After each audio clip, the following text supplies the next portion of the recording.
এটা গুরুত্বপূর্ণ একটি সুন্নত আমল। রমাদান মাসে যদি কেউ তারাবির নামাজ পড়ে, নবী করিম সাল্লাল্লাহু আলাইহি সাল্লাম বলেছেন, মান কামা রমাদানা ঈমানান ওয়া ইহতিসাবা গুফিরা লাহু মা তাকাদ্দামা মিন যামবি। যে ব্যক্তি রমজানে রাতের বেলা দাঁড়িয়ে তারাবির নামাজ আদায় করবে, তার পেছনের সমস্ত গুনাহ খাতা আল্লাহ তাআলা মাফ করে দিবেন। অতএব তারাবি নামাজ পড়তে চেষ্টা করা উচিত।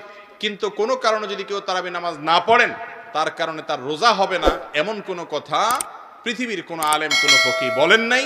অতএব যদি কেউ তারাবি পড়তে নাও পারেন, রোজা তাকে অবশ্যই রাখতে হবে। তারাবি মিস হলে গুনাহ হবে না, বড় গুনাহ কবিরা গুনাহ হবে না, কিন্তু রমজানের রোজা মিস হলে কবিরা গুনাহ হবে। অতএব তারাবি নামাজ এটা আমাদের আদায় করা উচিত। এটা যদি ছুটে যায় কোনো কারণে, হঠাৎ কোনো একদিন একা একা পড়ে নেব। আর যদি অসুস্থতার কারণে শরীর খারাপ লাগে, পড়লামই না, একদিন মাত দিলাম হঠাৎ করে, তাহলে ইনশাআল্লাহ বড় কোনো গুনাহ হবে না বা গুনাহ হবে না। কিন্তু অলসতা করে যদি আমি বাদ দেই, তাহলে সেটা অবশ্যই ক্ষতির কারণ।